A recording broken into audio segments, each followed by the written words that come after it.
elevate you to the next level. So gratefully, at some point, about a decade later, that happened. Misty with All Access. Hi there. You're in between projects right now. What's coming? What are we going to hear from you guys? You're producing in the future.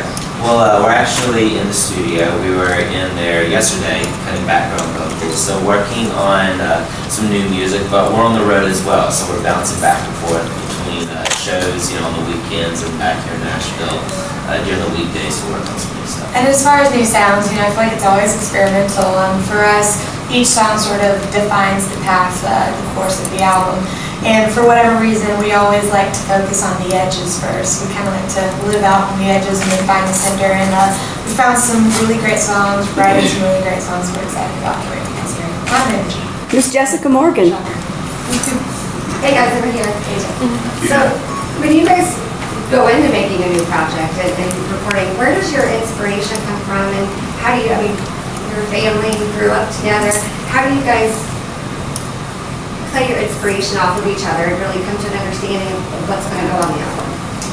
Well, I guess We all agree. Yeah, I think the way we start an album, we just start writing songs. We look at life and then we write about it. And then after we have a group of songs, then we'll pick the 3 core songs, the songs that we feel would define and make the core of the next album. And then we write around those songs, around the sound of those 3 songs, and around the subject too.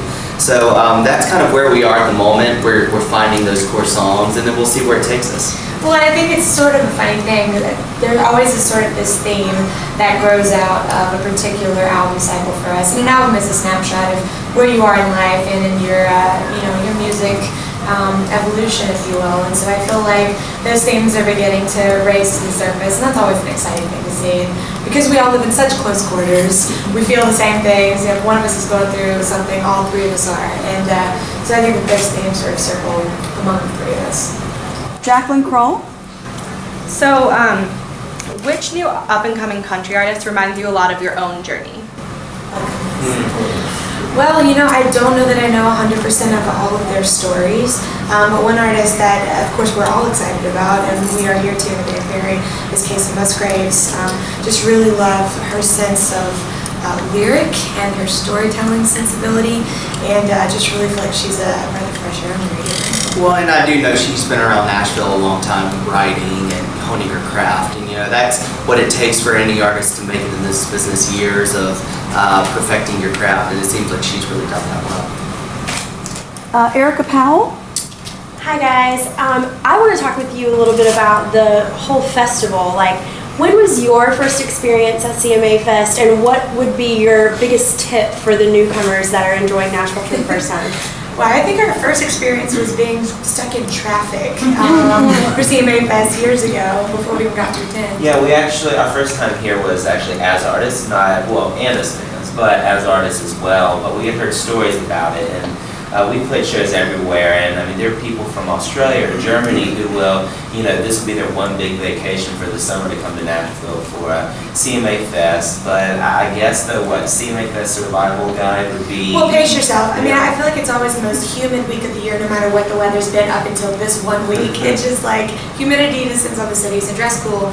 But I also feel like there's a real sense of family during CMA Fest, and both among the fans and the artist community, which is what Nashville is about. It's so fun to talk to people even coming in from New York and LA who are a part of the business, and then just really talk about the familial spirit in the city. And so to me, it's about extending that to the fans on this week and enjoying country music all together. And all the way from the UK, Miss Annette Gibbons. Hi, I recently saw you at Country to Country and had a chat with you. How important is global, taking your tour globally, because you've got fans all over the world, huge amount in England?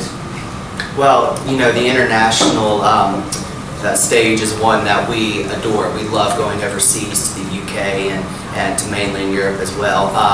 I think for us, we enjoy being on stage more than anything else, and what we've noticed from over there is the crowds are rabid. They just have a great time at our shows. And first time we went over there, I remember we were nervous because we were like, will they know our songs? Will they understand our accents? But we had the best time. They knew all the words, and so that's what's kept us coming back I think we've been to Europe now around eight Yeah, times mainly maybe. the UK, and then of course Yeah. we are pioneers. We got to do a whole month over in Europe. It's Well, always round it up to 10 then, come back. Let's do it. Yeah, let's let's do come it. back. Yeah, absolutely. We go a couple times a year, so Yeah, can't wait to be we back. appreciate it.